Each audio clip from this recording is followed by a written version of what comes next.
As pessoas passam anos estudando para ter um salário que, na melhor das hipóteses, não deixa de ser um salário de merda. O que são 5 meses?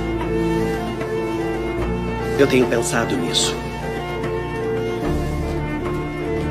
há muito mais tempo. O que são 5 meses? As pessoas passam anos estudando para ter um salário que, na melhor das hipóteses, não deixa de ser um salário de merda. O que são 5 meses? Eu tenho pensado nisso há muito mais tempo. O que são 5 meses? Eu tenho pensado nisso